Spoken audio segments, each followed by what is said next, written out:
Welcome to our channel students. तो आज हम लोग स्टार्ट करने वाले हैं हमारा फर्स्ट क्वेश्चन, फर्स्ट टॉपिक, और ये हमने सब ओवरव्यू में लिखा है। आई होप आप ओवरव्यू वीडियो देख के आए हो। ठीक है, तो बिना कोई देरी के जल्दी से स्टार्ट करते हैं हमारा first question. Explain private sector and public sector. तो पहले तो हम पब्लिक, प्राइवेट और ग्लोबल एंटरप्राइज अगर कर रहे हैं तो हमें पता होना चाहिए कि पब्लिक सेक्टर का मीनिंग क्या है और प्राइवेट सेक्टर का मीनिंग क्या है। ठीक है, तो यहाँ पे मैंने बताया था जैसे ओवरव्यू में कि यहाँ पे हम लोग पब्लिक सेक्टर के बारे में ही ज्यादा पढ़ेंगे, वही हमारा यहाँ पे ज्यादा इम्पोर्टेंट टॉपिक है। तो प्राइवेट सेक्टर तो हम कर चुके हैं। देखते हैं प्राइवेट सेक्टर में हमने किया था ना, sole proprietor, partnership, joint and family, cooperative society, company, ये सब प्राइवेट सेक्टर था। ठीक है, तो वो तो हमारा हो गया है, हमने पिछले चैप्टर में किया हुआ है। तो अब हम लोग इस चैप्टर में पब्लिक सेक्टर पे फोकस करेंगे, लेकिन हमें मीनिंग पता होना चाहिए क्या होता है पब्लिक सेक्टर, क्या होता है प्राइवेट सेक्टर। इसलिए हमने ये लिखा हुआ है, आपको भी लिखना है, नोट डाउन करना है साथ साथ में, और कॉन्सेप्ट को समझ के ही जाना है यहाँ से। अगर आपको कुछ नहीं समझ में आता, कि मैम कुछ बोल रही है और कुछ नहीं समझ में आ रहा है, तो आप कमेंट में पूछ सकते हो। कोई डाउट होगा तो आप कमेंट में पूछ सकते हो। ठीक है, स्टार्ट करते हैं। Private sector it consist of business owned by an individual और ग्रुप ऑफ इंडिविजुअल। तो ऐसा कोई बिजनेस जो ओन करता है इंसान, एक तो इंडिविजुअल इंसान ओन करता है या फिर ग्रुप ऑफ इंडिविजुअल्स, मतलब एक से ज्यादा लोग, ग्रुप इन्वॉल्व होता है। ठीक है, ग्रुप ओन करता है पर्टिकुलर बिजनेस को, तो हम लोग उसको प्राइवेट सेक्टर बोलेंगे। तो हमारे एग्जांपल से हमें पता है, अगर इंडिविजुअल होगा तो सोल प्रोप्राइटर, ठीक है, नहीं तो फिर partnership, joint and family, cooperative society और कंपनी। ये सब कुछ, ये क्या है और ये सब कुछ हमने पिछले चैप्टर में कवर किया है। अगर आपने वो नहीं देखा है तो पहले आप वो देख के आओ। ठीक है, वैसे भी इधर इसका कोई रिलेशन नहीं है इस चैप्टर में, बट स्टिल आप सीरीज वाइज आपका चैप्टर 1 फिर चैप्टर 2 फिर चैप्टर 3 पढ़ो। ऐसा मत करो कि चैप्टर 2 मैंने स्किप कर दिया, चैप्टर 3 पढ़ने आ गया, चैप्टर 1 स्किप, ऐसा मत करो। जो जैसे है आपके बुक में वैसे ही पढ़ना है। ठीक है, फिर आते हैं पब्लिक सेक्टर पे। It consist of various organization owned and managed by the government. These organization में पार्टली और होनली ओन द सेंट्रल और स्टेट गवर्नमेंट। तो ये कौन सा टाइप का ऑर्गेनाइजेशन है? जो ऑर्गेनाइजेशन और मैनेज कौन करता है? गवर्नमेंट करता है। ठीक है, यहाँ पे कोई एक्स्ट्रा नहीं, यहाँ पे गवर्नमेंट करेगा। कौन सा गवर्नमेंट? एक तो स्टेट गवर्नमेंट या फिर सेंट्रल गवर्नमेंट। ठीक है, दो these enterprise the government participate in economic activities. अच्छा, through this enterprise the government participate in economic activities of the country. तो ये पर्टिकुलर ऑर्गेनाइजेशन की वजह से, ये पर्टिकुलर एंटरप्राइज की वजह से गवर्नमेंट जो है वो इकोनॉमिक एक्टिविटीज में पार्टिसिपेट करती है। इकोनॉमिक एक्टिविटीज मतलब क्या? Money related activities. मैंने बताया था इकोनॉमिक कोई कहीं पे भी आपको दिखेगा तो वो आपको मनी बता रहा है। ठीक है, ये पैसों की बात हो रही है, यहाँ पे पैसे बता रहे हैं। पैसों, ऐसे एक्टिविटीज जिससे हमें पैसे जनरेट होंगे, मॉनेटरी एक्टिविटीज बोल सकते हो आप। ठीक है, कि जिससे हमें पैसे आएंगे, रेवेन्यू आएगा, प्रॉफिट आएगा, तो उसको हम लोग इकोनॉमिक एक्टिविटीज बोलेंगे। ठीक है, तो गवर्नमेंट इन्वॉल्व होती है इधर कोई भी एक्स्ट्रा एक्सवाइजेड नहीं, गवर्नमेंट खुद, ठीक है, यहाँ पे इन्वॉल्व होती है। ठीक है, अभी देखेंगे कैसे इन्वॉल्व होती है आगे आगे। ठीक है, आई होप आपको पब्लिक सेक्टर का मतलब क्या है और प्राइवेट सेक्टर का मतलब क्या है समझ में आ गया। प्राइवेट सेक्टर में इंडिविजुअल ओन करता है बिजनेस को या फिर ग्रुप ऑफ इंडिविजुअल, मतलब एक से ज्यादा, मतलब एक ग्रुप, एक टीम, ठीक है, जो होती है वो एक पर्टिकुलर बिजनेस को ओन करती है। तो उसमें हमें एग्जांपल पता है, अगर एक इंडिविजुअल होगा, अकेला इंसान होगा, तो उसको सोल बोलते हैं, सोल प्रोप्राइटर। ठीक है, तो वो सोल प्रोप्राइटरशिप हो गई, फिर वो इंडिविजुअल है। और अगर ग्रुप की बात कर रहे हैं हम, ठीक है, ग्रुप ऑफ इंडिविजुअल, तो हमारे फिर जॉइंट स्टॉक कंपनी आ जाती है, हमारा joint in the family business, तो वो फैमिली बिजनेस में आ जाता है, हमने पढ़ा हुआ था ये। ठीक है, और फिर हमारे पार्टनरशिप आ जाती है, कोऑपरेटिव सोसाइटीज आ जाते हैं। ठीक है, तो ये हमारे आ जाते हैं प्राइवेट में। याद रखना है आपको, ये दो ही पॉइंट आपको लिखना है। ठीक है, एक्सटेंड करके देखो, मोर देन इनफ है। फिर है पब्लिक। पब्लिक में हमें क्या बताया गया? ऐसा ऑर्गेनाइजेशन जो ओन भी करते हैं, मैनेज भी करता है। कौन? गवर्नमेंट और कोई भी एक्सवाइजेड इंसान उसको मैनेज नहीं कर सकता। हमारा जो गवर्नमेंट है, गवर्नमेंट मतलब कोई एक तो स्टेट गवर्नमेंट होगा हमारा या फिर सेंट्रल गवर्नमेंट होगा। ठीक है, तो यही मैनेज करता है। और इस ऑर्गेनाइजेशन की वजह से, इस एंटरप्राइज की वजह से गवर्नमेंट जो है वो इकोनॉमिक एक्टिविटी में इन्वॉल्व होता है, मतलब मनी रिलेटेड एक्टिविटी में इन्वॉल्व होता है। ठीक है, आई होप आपको क्लियर हो गया होगा। फिर बढ़ते हैं हमारे सेकंड क्वेश्चन पे, forms of organizing public sector enterprise. तो कौन से टाइप के पब्लिक सेक्टर होते हैं? सबसे पहला है डिपार्टमेंटल अंडरटेकिंग। डिपार्टमेंटल अंडरटेकिंग क्या है? It is the oldest and most traditional form of organization public enterprise in India. तो ये आपको पॉइंट लिखना है, ये पॉइंट सारे दूसरे जो टॉपिक से आगे के उससे अलग है कि ये वाला जो हमारा सब टॉपिक है, ये वाला जो डिपार्टमेंट है, डिपार्टमेंट अंडरटेकिंग, ये सबसे पुराना, सबसे ओल्डेस्ट है हमारे पर्टिकुलर इंडिया के लिए, सबसे ओल्डेस्ट और most traditional form of organisation है, ठीक है, हमारे इंडिया में। फिर they function as integral part of government ministries and are not separate legal entity. तो इसमें पता है कैसे होता है, मैं बताती हूँ आपको कि समझो अभी गवर्नमेंट है, ठीक है, अभी समझो हमारा ऑर्गेनाइजेशन, हमारा ऑफिस है, हमारी कंपनी है, हमारा ऑर्गेनाइजेशन है, एग्जांपल देती हूँ। तो हमारे ऑर्गेनाइजेशन में अलग अलग डिपार्टमेंट होते हैं, ठीक है, अभी हम फुल फ्लेज कर रहे हैं, हम मैन्युफैक्चरिंग करते हैं, प्रोडक्शन करते हैं, मैन्युफैक्चरिंग करते हैं, उसको सेल भी करते हैं, एडवर्टाइजिंग करते हैं, ठीक है, सब कुछ करते हैं, प्रमोशन करते हैं, मार्केटिंग करते हैं, है ना, एचआर भी संभालना पड़ता है क्योंकि बहुत सारा स्टाफ है। तो अभी इसके अलग अलग डिपार्टमेंट होंगे सारी चीज की, है ना, प्रोडक्शन का अलग डिपार्टमेंट हो गया, ऑपरेशन का अलग डिपार्टमेंट हो गया, एचआर का अलग डिपार्टमेंट हो गया, फिर हमारा एडवर्टाइजिंग एंड मार्केटिंग का अलग डिपार्टमेंट हो गया, पब्लिक रिलेशन का अलग डिपार्टमेंट हो गया, फिर एचआर का एग्जांपल दिया मैंने, एचआर का अलग डिपार्टमेंट हो गया। तो ये सारे अलग अलग डिपार्टमेंट क्यों होते हैं? क्योंकि उस डिपार्टमेंट में वो पर्टिकुलर चीज के बारे में काम हो, ठीक है, वही काम हो, ठीक है, बाकी अगर सारे एक साथ होंगे तो सब हेपोजिट हो जाएगा, सब कंफ्यूज हो जाएंगे, अरे किसको क्या काम करना है, ठीक है। तो पर्टिकुलर डिपार्टमेंट वालों का जो पर्पस होता है, जो एम होता है, उस पर वो काम करें। तो यहाँ पे भी वही है, जैसे गवर्नमेंट के अलग अलग डिपार्टमेंट होते हैं, अगर गवर्नमेंट आप देखोगे तो एक डिपार्टमेंट अगर समझो फाइनेंस का, जिसमें ट्रेजरी संभाली जाती है, गवर्नमेंट के पास जो पैसा आता है, ठीक है, जो हम टैक्सेस भरते हैं, ठीक है, उस टैक्सेस की वजह से वो गवर्नमेंट कलेक्ट करती है, अपने पास रखती है और हमारे जो बाकी की चीजें है उसमें इस्तेमाल करती है, ठीक है, रोड बना दिया, ब्रिज बना दिया, ठीक है, फिर सब्सिडीज प्रोवाइड कर दी, ठीक है, तो ये सारी चीजें करते हैं। तो हम जो टैक्सेस भरते हैं उससे वो पैसे जमा करते हैं। तो एक ट्रेजरी वाला, एक फाइनेंस वाला डिपार्टमेंट हो गया गवर्नमेंट का, समझो सस्टेनेबिलिटी का एक डिपार्टमेंट हो गया कि जो एनवायरमेंट पे ध्यान देता है ना, लोगों को अवेयरनेस, लोगों में अवेयरनेस लाता है कि पेड़ लगाने चाहिए, है ना, डिफॉरेस्टेशन नहीं करना चाहिए, पेड़ काटने नहीं चाहिए, फॉरेस्ट को काटना नहीं चाहिए, फिर हमारे एनवायरमेंट को साफ रखना चाहिए, एनवायरमेंट का ध्यान रखना चाहिए, ये पर्टिकुलर चीजें करनी चाहिए, ये पर्टिकुलर चीजें नहीं करनी चाहिए, क्योंकि एनवायरमेंट को हार्म होगा, हैम्पर होगा, ठीक है। तो उसका एक सस्टेनेबिलिटी का डिपार्टमेंट है, ऑर्गेनाइजेशन को बताता है गवर्नमेंट कि आपको ये काम करना चाहिए,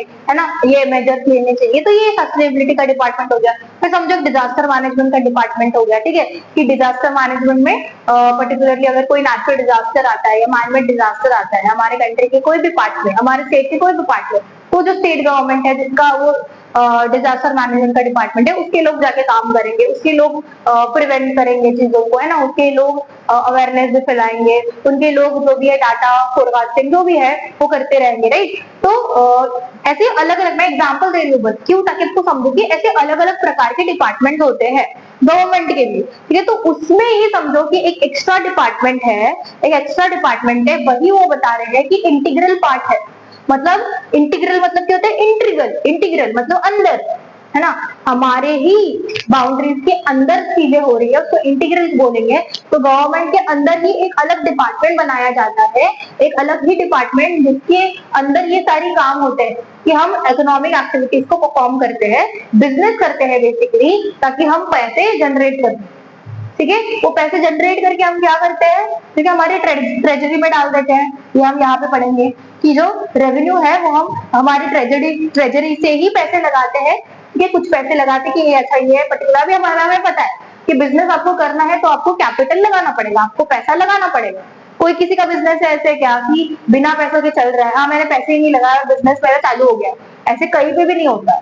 तो बिजनेस चालू करने के लिए, इकोनॉमिक एक्टिविटी करने के लिए हमें पैसे लगाने पड़ते हैं। तो पैसे लगाते कैसे हैं? हमारे जो बजट एलोकेट होता है ना, उससे ही, उसके अंदर से ही पैसा उठाते हैं, उसके अंदर से ही पैसा डालते हैं।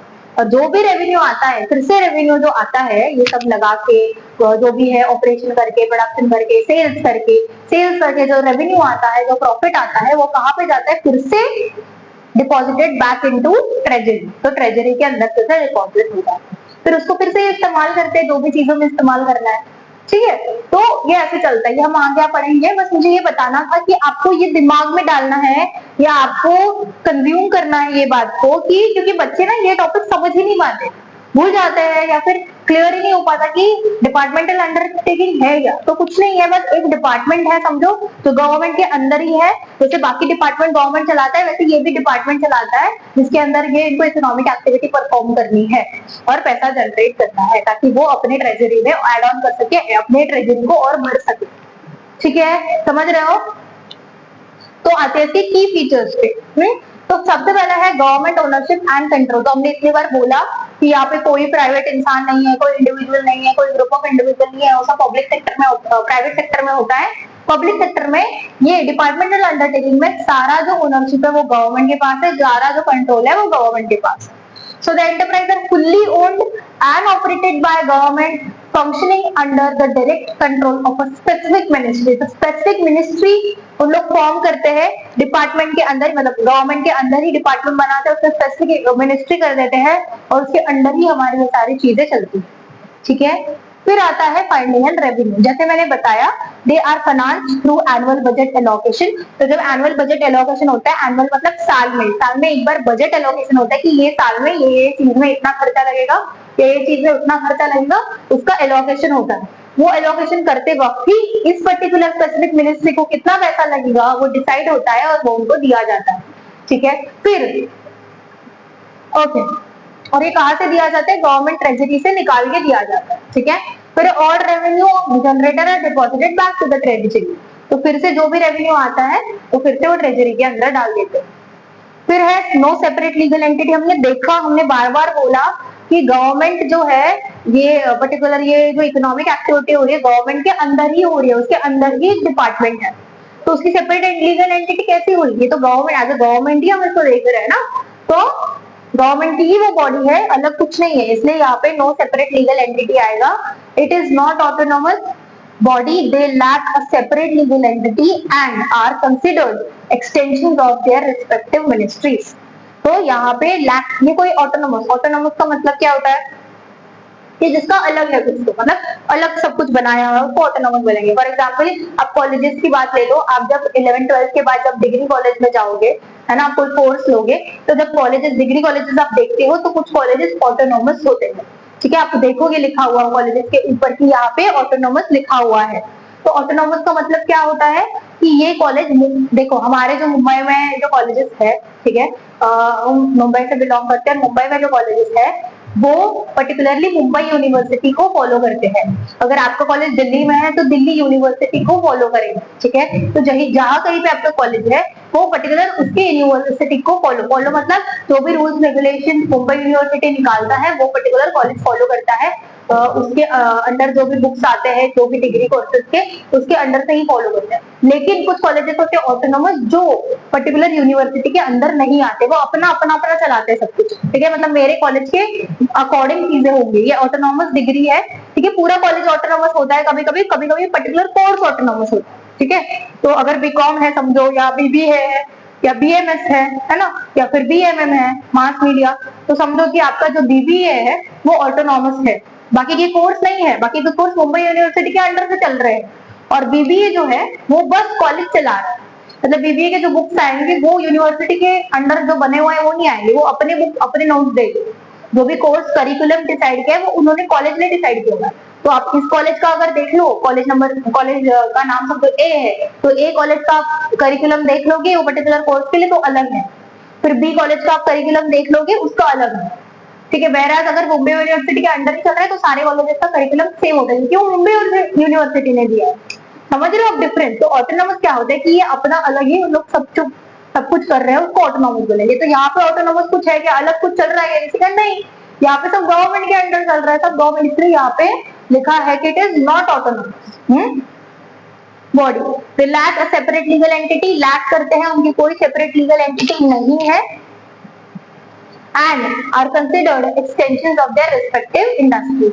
तो उनकी ही जो इंडस्ट्री है, उनका ही जो गवर्नमेंट है उसको ही एक्सटेंडेड मिनिस्ट्री कहा गया है, उसके अंदर ही एक्सटेंड किया है और एक मिनिस्ट्री डाल दी है और एक डिपार्टमेंट डाल दिया है, तो उसके अंदर ही चीजें चल रही है, ये उन्होंने कहा है। ठीक है, और कुछ फीचर्स है आप ये नोट डाउन कर लो और फिर हम कंटिन्यू करते हैं।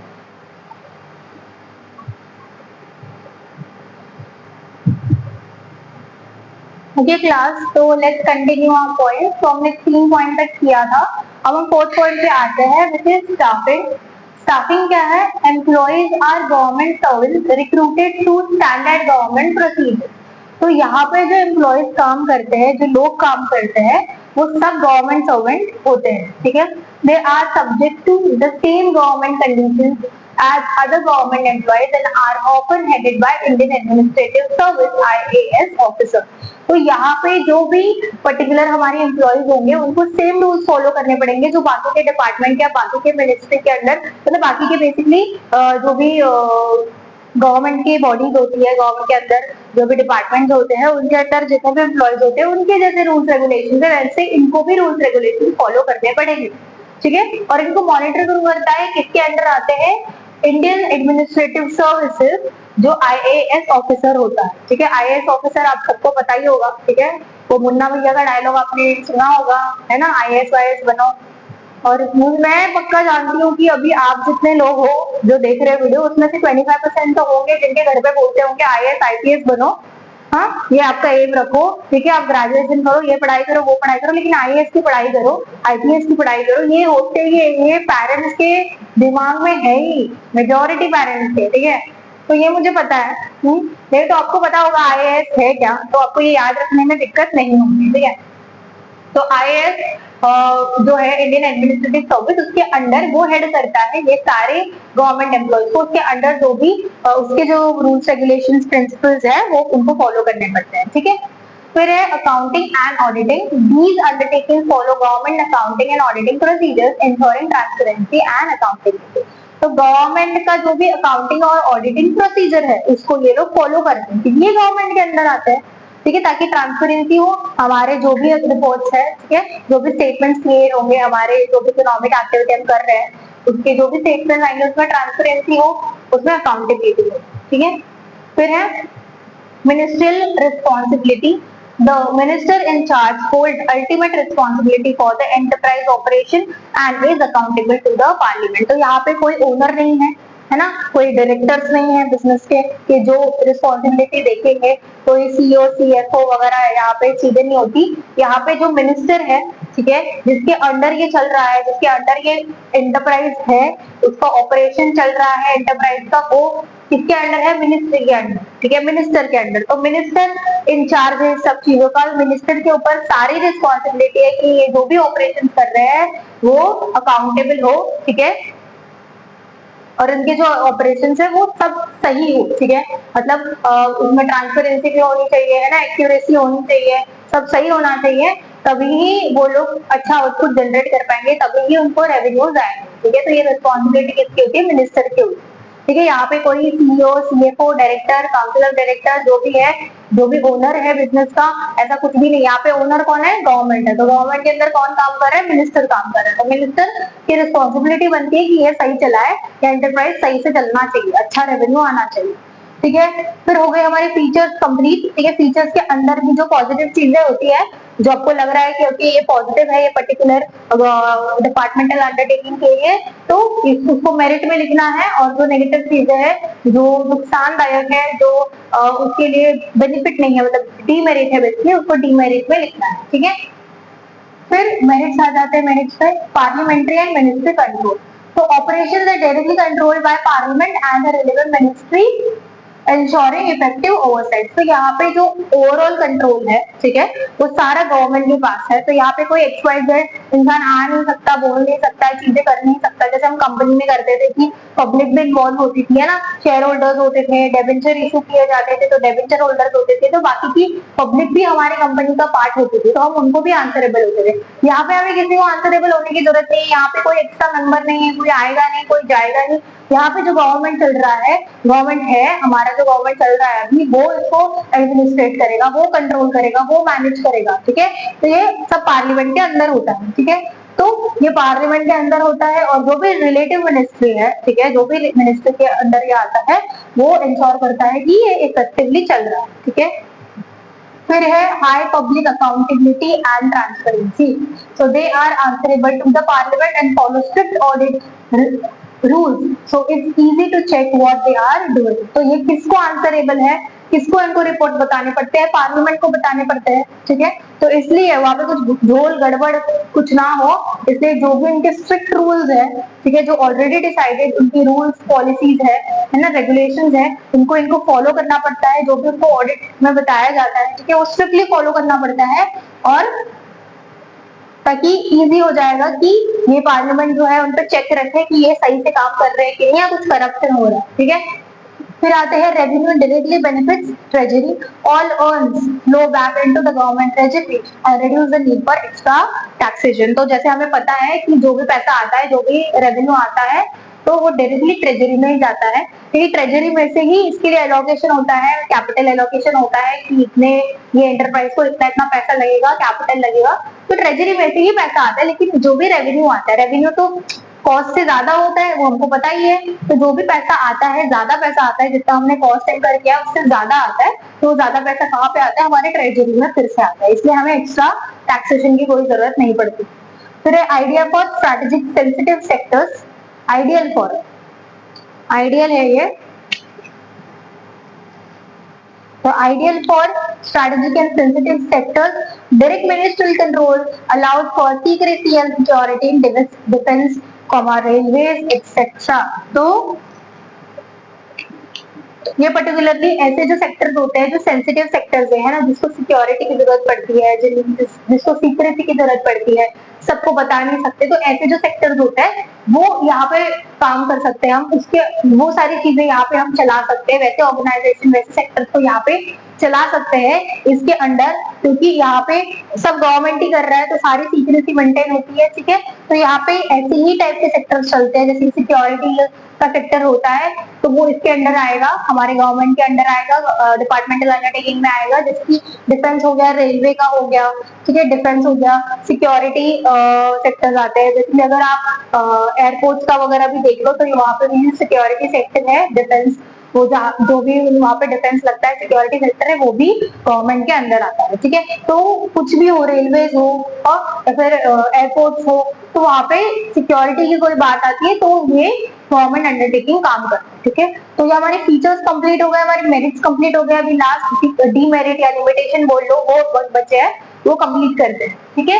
कंटिन्यू करते हैं, आप ये नोट डाउन कर लो।